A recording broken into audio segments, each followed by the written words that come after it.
Yeah. predict market Yeah. direction, charts and price action, and just talk a bit about what you do and how you do it. I like TA because it helps me.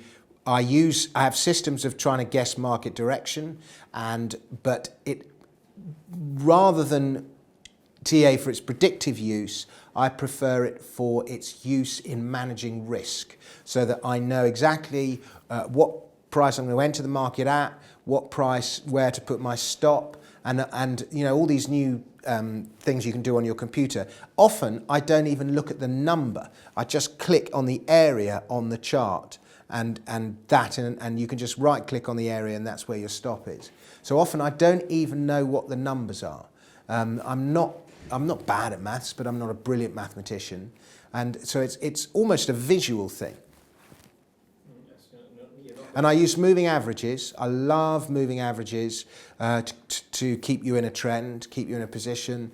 And if it breaks below a certain moving average or above a certain moving average, that's what will take me out of the position. If it's too far above a moving average, often you know it's going to pull back. So often if it's a certain percentage above a certain moving average, I just snatch. You're not supposed to snatch profits, but I use that technique.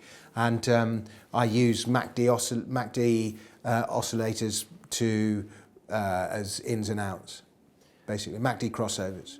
That's interesting, just reflecting on some of what you said earlier about being self-taught, etc. I mean, TA is quite it's a tricky thing to look at and understand. So yeah. When did you get into TA? When did you actually start to think this is actually useful? Oh, very early on. There was a website I used to read, a forum, and there was a guy on there who used to, I mean, I didn't know it at the time, but he used to go, I think you should buy this stock now, and then he'd post a chart, and he'd say, that's why you should buy it. And all his calls seemed to come good. The reason is that junior miners were in a roaring bull market at the time, and any call came good. But I thought, wow, this guy's amazing how he does that. And so I actually asked him if I could go and meet him and sit with him, and he kind of taught me TA a little bit, partly sitting next to him, but mostly just following his stuff online. And I mean, TA is pretty easy to learn. I mean, some people post charts, and I look at that, and it's just gobbledygook, and I think it is a pseudoscience. I really do. It is a pseudoscience, but and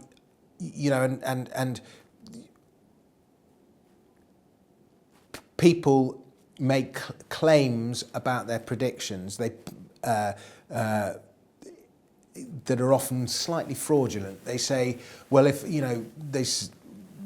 what's an example of how they do that? I'll come back to an example of that, but so it is a pseudoscience, and I think you can make it too complicated, but moving averages, MACD, they work for me. You have to find a system that works for you. You know, all these guys that post complicated charts, maybe they work for them, I don't know. You know, the other thing that's really useful in TA is just simple straight lines. Horizontal lines to mark points of resistance and support, and just simple trend lines. Really useful. If it's above the trend line, stay long. If it's below the trend line, get out or go short. So why do you believe it works then? It works for me. Helps me manage my in points and my out points. It gives me a strategy, shows me where to put my stop, shows me where to take profit. It's just a system. All you need in trading is a system. You know, I've got one guy I know, all he does is buy where there's bad news. He just goes, if there's loads of bad news about Greece that day or whatever it is, he'll buy Greece. If there's loads of good news about biotech or something, he'll sell biotech. You know, he just does it completely on some kind of vague, loose sentiment. I don't know how much money he makes, I doubt he does, but that's his own, you know, that's his system. The most important thing to remember about Elliot waves, and this, if there's one thing you take away from any of these videos, this is what you should remember about Elliot waves. More important than anything else I've ever said, Elliot waves do not work. I'm not saying anymore. They just don't. Yeah, the amount of people, they'd look at a chart and they find some arbitrary 1, 2, 3, 4, 5 up and an ABC down and this, that and the other. You just fit the chart to suit whatever narrative you are promoting. And I don't see how you use them for ins, outs or anything else. Elliot waves don't work. Bollinger Bands are useful. When they close up, often that presages a move. Often they they're quite useful for marking points of resistance, but I don't really use them very much. I find them useful for junior miners when they close up. Often that comes before a big move. But for me, moving averages, MACD oscillators, MACD crossovers, they're what work for me. RSI and stochastics are only meant to be used when a market is trading within a range. Moving averages should be used in trending markets. Yeah. You need to determine whether the market is trending on a range first before you use the correct indicator. Do you agree or disagree? Yeah, I'll go along with that. Comment. Why?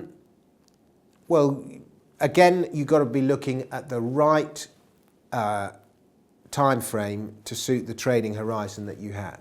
But yeah, I would agree that in a ranging market, moving averages are a pain in the arse. In a trending, you know, they'll get you in and out the wrong place.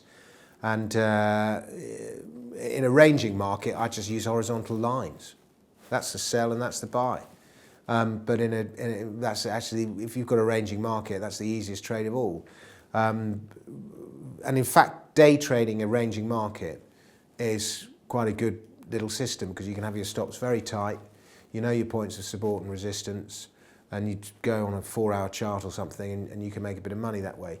But in a trending market, yeah, moving averages keep you in and they let you know when to get out. But trends can often go on for much longer than you think. Yeah. They defy logic and expectation. It could just go on forever. I mean, you know, this. If you look at a daily chart of the S&P, this trend, apart from a wobble in 2011, is basically going on since 2008, since the end of 2000, or actually, sorry, since spring of 2009, and it's just been an amazing bull market, and it's just gone on and on and on, and stocks were obviously undervalued, and now they're probably overvalued. Although that doesn't mean they can't go a lot higher. You know, there's all sorts of reasons why they could fall, and there's all sorts of reasons why they could go higher. And then you look back in a year's time and you go, ah, well, that was obvious. But it's not obvious until after the event. You kind of attach the narrative after the event. So, yeah, trends, if you can stay on board for a trend and catch 70, 80% of the move, then you do incredibly well. It's not that easy. It's very easy to get shaken out. Gold basically went wobble in 2008, but it went up for 10 years. You know, oil, same. All commodities.